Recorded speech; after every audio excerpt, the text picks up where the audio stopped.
Selama hidup saya belum pernah merasakan takut dan cinta kepada Allah. Padahal saya sudah berusaha sholat dan istighfar. Pertanyaan saya, apakah saya termasuk orang yang tidak dapat hidayah? Kedua, bagaimana caranya supaya bisa merasakan takut dan cinta kepada Allah? Anda datang ke sini saja sudah ciri takut kepada Allah. Anda menulis surat ini saja sudah tanda cinta dalam pandangan Allah. Sekarang cara mengetahui bagaimana saat kita dicintai Allah, bagaimana saat kita merasa takut dengan Allah. Urutkan kemudian urutan-urutan Qur'annya. Urutan pertama misalnya Quran surah ke-35 ayat 28. Paling kanan agak ke bawah sedikit. Ya, kata Allah, innama yakhsyallaha min ibadihi ulama. Sungguh orang-orang yang takut kepada Allah itu karangan orang-orang ulama, orang berilmu. Ulama itu jamak dari kata alim, punya ilmu. Untuk datang kemudian mendapatkan alim, untuk mendapatkan predikat alim, datanglah ke majlis ilmu. Anda sudah datang ke majlis ilmu, begitu Anda datang dapat ilmu disebut alim, jamaknya ulama.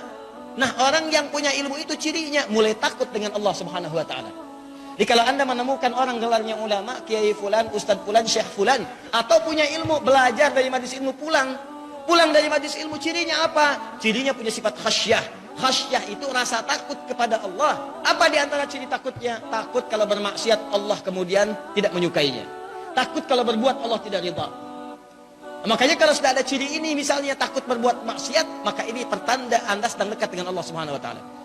Mau bicara takut keliru, takut kasar, takut jadi olok-olok, gitu kan? Yang tidak pada tempatnya, Kalau berbuat takut salah menurut Allah. Kalau berjalan takut kalau salah langkah, sehingga jalannya teratur, bagus, baik. Itu disebut dengan khasyah. Makanya saya sering katakan, kalau Anda ikut majlis ilmu, tidak merubah Anda lebih dekat dengan Allah. Masih senang maksiat, kan? Jarang meningkatkan ibadah, maka pindah ke majlis lain. Termasuk saya, kalau belum mampu mendekatkan Anda dengan Allah, jauhi saya. Cari ustadz lain. Paham? Termasuk, mohon maaf, kalau ada orang gelarnya alim, ulama, kiai, habib, ustadz, siapapun dia, misal ya. Tapi perilakunya lebih mendekatkan dia kepada maksiat. Maka ini penting dipertanyakan. Kata Quran dia bukan ulama. Karena ulama itu cirinya khasyah. Yang kedua, orang yang takut dan dicintai Allah adalah orang-orang yang senang bertaubat. Istighfar. Makanya ketika ada orang taubat dari kesalahan seperti ini nih, dia nanya pengen berubah. Beliau bertanya pengen berubah, artinya kan pengen taubat. Pengen mendekat, pengen menjauhi. Saya pengen jauh dari maksiat, jauh. Nih, maksiat ini kalau pertama kita taubat masih dikerjakan, terus taubat lagi terus sampai Anda merasa maksimal untuk bertobat.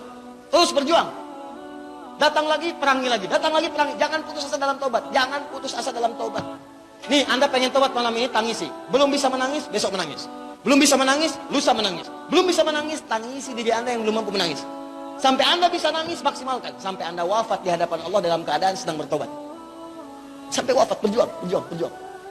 Begitu Anda wafat, datang ampunan Allah. Seperti orang yang pernah bunuh 100 orang itu. Dia pergi ke majlis ilmu, di jalan dia taubat. Taubat. Astagfirullah, ya Allah, saya salah. Istighfar.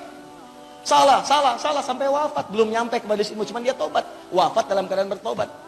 Maka turun ayat itu yang Quran surah kedua ayat 222. Di ujung ayatnya. Innallaha yuhibbut tawwabin. Allah mencintai orang-orang yang senang taubat.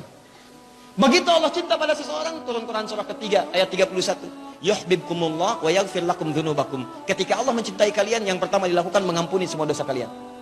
Makanya kalau sudah dekat dengan Allah, dicintai Allah, maka dia akan dijaga oleh Allah dari perbuatan dosa. Ciri orang yang diampuni dosa, maka dijaga perbuatannya untuk tidak berbuat dosa. Misal, mata ini tobat dari maksiat, diampuni dosanya di mata, maka mata ini nggak akan dipakai maksiat lagi. Jadi kalau Anda bertobat, mata masih dipakai maksiat, artinya maaf, belum berubah mata ini. Ayo ikhtiar lagi, tobat lagi. Lisan tobat dari ghibah, dari hal yang kotor, tobat. Tapi belum mampu keluar dari itu, pelan-pelan tobat lagi sampai selesai ini.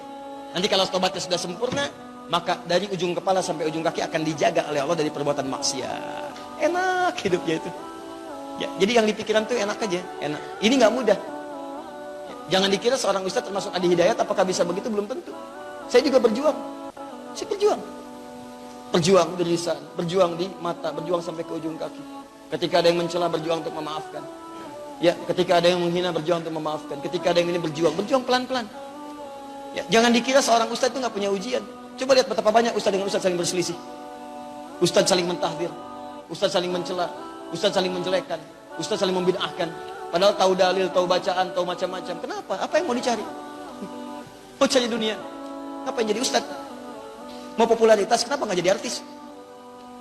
Ya sudah, begitu Anda bicara tentang ustaz, maka urusannya akhirat. Selesai. Kalau ustaznya mencela, bagaimana muridnya? Kalau ustaznya bermaksiat, bagaimana muridnya? Maka carilah orang-orang baik untuk mendekatkan diri kepada Allah. Kalau saya dirasa kurang baik, tinggalkan, cari guru yang lain. Ya, ukurannya dekat dengan Allah, jauhi perbuatan maksiat, istighfar, terus berjuang. Insyaallah kita doakan sama-sama semoga dimuliakan oleh Allah Subhanahu wa taala.